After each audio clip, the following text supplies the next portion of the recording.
میں ملتمس ہوں قاری القرہ فخر القرہ حضرت علامہ ڈاکٹر رمضان نجم الباروی صاحب سے، محمد رمضان نجم الباروی صاحب سے، کہ یہ اپنے ملفوظات عالیہ سے ہمارے قلوب و اذہان کو منور فرمائیں۔ نعرہ تکبیر، نعرہ تکبیر، نعرہ رسالت، نعرہ رسالت، نعرہ تحقیق، نعرہ حیدری۔ بسم اللہ الرحمن الرحیم، الحمد للہ رب العالمین، والصلاة والسلام على سید الانبیاء والمرسلین وعلى آلہ واصحابہ اجمعین، اما بعد فاعوذ باللہ من الشیطان الرجیم، بسم اللہ الرحمن الرحیم۔ انا اعطیناک الکوثر فصل لربک وانحر ان شانئک هو الابتر، صدق اللہ العظیم۔ الصلاة والسلام علیک سیدی یا رسول اللہ وعلی آلک واصحابک سیدی یا حبیب اللہ۔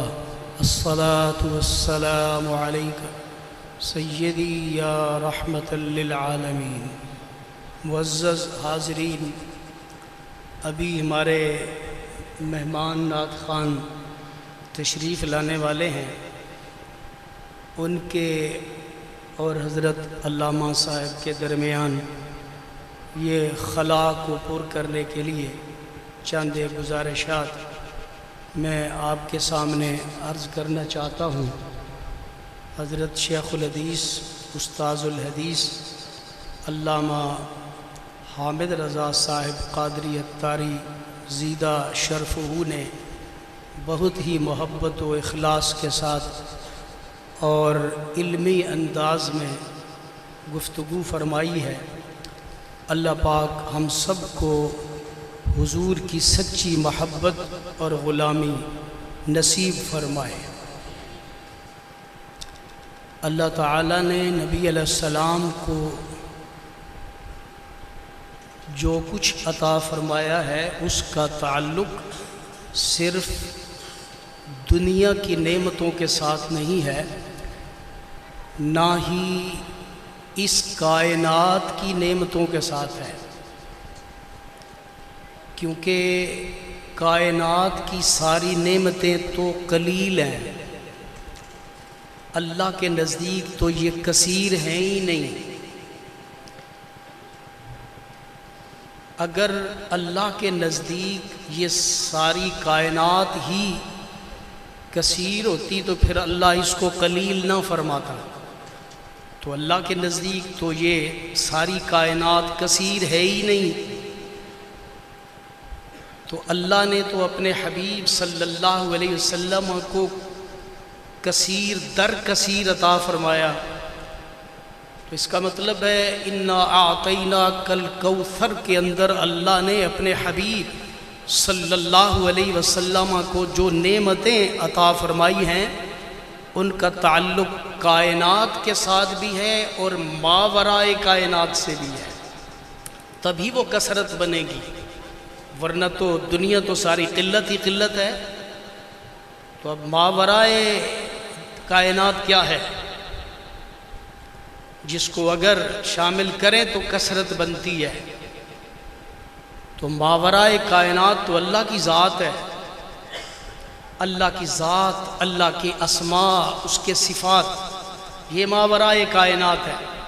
اس کا مطلب یہ ہے کہ اللہ نے اپنے حبیب صلی اللہ علیہ وسلم کو اس ساری کائنات کی نعمتیں عطا فرمانے کے بعد جب کثرت اور کثرت در کثرت عطا فرمانے کا ارادہ فرمایا تو اللہ نے اپنی ذات و صفات اور اسماء کا فیض عطا کیا، اور ایسا فیض عطا کیا جو کسی اور کو اس طرح کا فیض نصیب ہی نہیں ہوا تھا۔ اس لیے وہ عطا فرمانے کے بعد پھر اللہ نے فرمایا اب ہم نے آپ کو کوثر یعنی کثرت در کثرت عطا کیا ہے۔ اور یہ عطا کس لیے کیا ہے؟ اس کا جواب بھی اگلی آیت میں موجود ہے، انا اعطیناک الکوثر فصل لربک وانحر۔ ونحر کا ظاہری معنی تو اونٹ کی قربانی ہے، اونٹ کو نہر کرنا، کھڑے کر کے اس کو ذبح کرنا، اس کو نہر کہتے ہیں۔ لیکن اس کے اندر جو معنی ہے، جس کا تعلق، جس کی مناسبت انا اعطیناک الکوثر کے ساتھ ہے، وہ یہ ہے کہ حبیب صلی اللہ علیہ وسلم ہم نے آپ کو یہ کثرت در کثرت اس لیے عطا کی ہے کہ جس طرح میں نے جود و کرم آپ پہ کیا ہے، آپ ساری کائنات پہ جود و کرم فرمائے۔ یہ ونحر کا معنی ہے، قربانی کرنا۔ قربانی کس لیے کی جاتی ہے؟ وہ سب کچھ اپنے پاس تو نہیں رکھا جاتا، لوگوں کے لیے ہوتا ہے۔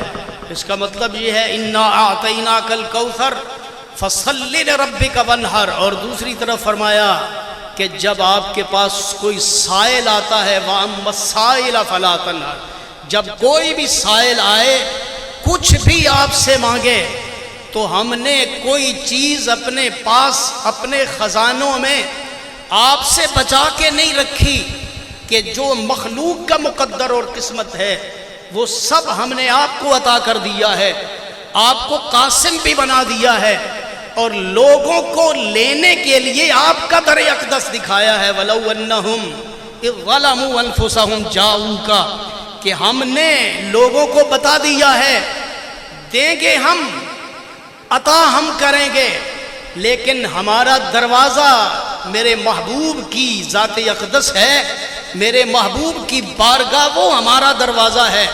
جب تم اس بارگاہ میں آ جاؤ گے تو جو کچھ تم مانگو گے وہ بھی ملے گا، اور جو کچھ تم نہیں مانگو گے اور تمہارے لیے بہتر ہوگا وہ بن مانگے میرا حبیب تمہیں عطا کرے گا۔ اس لیے کہ میرا محبوب میری صفات کا مظہر عتم ہے۔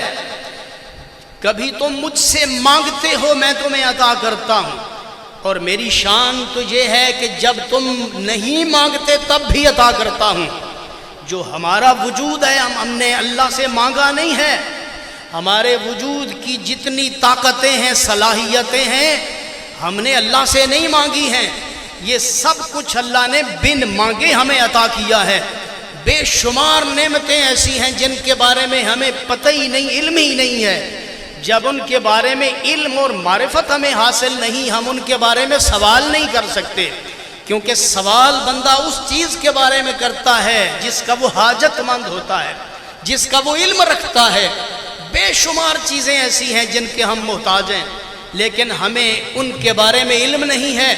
اللہ وہ بغیر مانگنے کے ہمیں عطا فرما دیتا ہے۔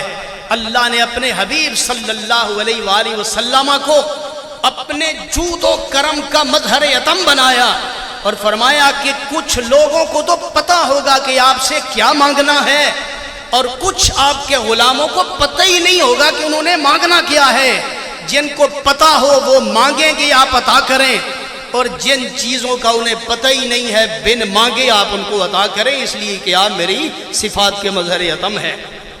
نبی کریم رؤوف الرحیم صلی اللہ علیہ وآلہ وسلم، اللہ نے جو آپ کو خزانے عطا کیے ہیں، جو کثرتیں عطا کی ہیں، ان کا تعلق صرف اس دنیا کے ساتھ نہیں ہے، ان کا تعلق نہ عالم بطن کے ساتھ ہے، نہ وہ عالم ارواح تک محدود ہیں، نہ وہ عالم اجساد تک محدود ہیں، نہ عالم برزخ تک محدود ہیں، نہ عالم حشر تک محدود ہیں۔ اللہ نے اپنے حبیب صلی اللہ علیہ وسلم کو وہ نعمتیں عطا فرمائی ہیں کہ جنت میں اہل جنت بھی حضور کی نعمتوں کے محتاج ہوں گے، اور جنت کے اندر بھی نبی علیہ الصلوۃ والسلام کا یہ جود و کرم جو ہے یہ جاری و ساری رہے گا۔ ماشاءاللہ حضرت تشریف لائے، بس آخری بات میں آپ کو عرض کر کے تو پھر حضرت کے مائک حضرت کے سپرد کریں گے۔ تو دیکھیے جنت کے اندر بھی سرکار کی سخاوت جاری رہے گی، اور جنت کے اندر حضور کی سخاوت کیا ہے؟ جنت کے اندر حضور کی سخاوت کیا ہے؟ جنت میں حضور کیا عطا کریں گے؟ جب جنت ہی مل گئی ہے تو جنت میں اب اور کیا نبی علیہ السلام عطا کریں گے؟ جنت میں اور کیا نبی علیہ السلام عطا کریں گے؟ حضرت نے آپ کو بتایا کہ توجہ کی ضرورت ہوتی ہے تو کہیں ایسے نہ ہو کہ پھر وہ توجہ اتحادی بن جائے، آپ میری طرح ہو جائیں اور میں آپ کی طرح ہو جاؤں. تو اس لیے توجہ تو پھر ظاہر ہے ادھر میری طرف جو بول رہا ہو توجہ ادھر رکھتے ہیں.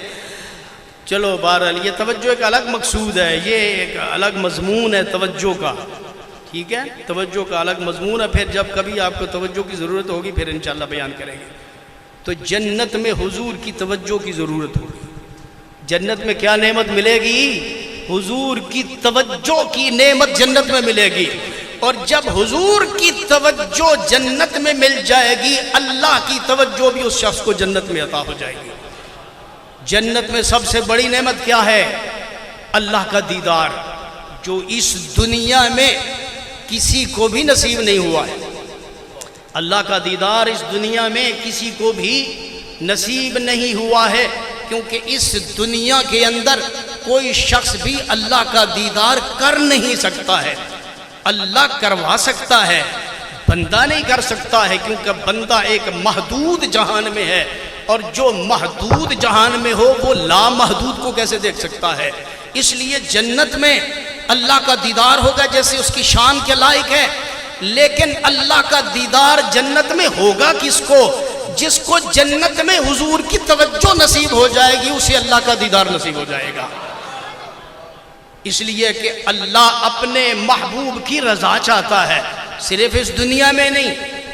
وَلَسَوْفَ يُعْطِيكَ رَبُّكَ فَتَرْضَىٰ، صرف اس کا تعلق اس دنیا کے ساتھ نہیں ہے، برزخ کے ساتھ نہیں ہے، حشر کے ساتھ نہیں ہے، بلکہ اس کا تعلق جنت کے ساتھ بھی ہے. جنت میں بھی اللہ اپنے حبیب کی رضا چاہے گا اور اپنے حبیب سے پوچھے گا بتا کس کو میں نے اپنا دیدار کتنا کروانا ہے. تو حضرات گرامی، نبی علیہ السلام کی عطائیں جیسے اللہ کی عطا اس کی شان کے لائق لامحدود ہے، تو نبی علیہ السلام کی عطائیں بھی لا تقف عند حد کے معنی میں لامحدود ہیں.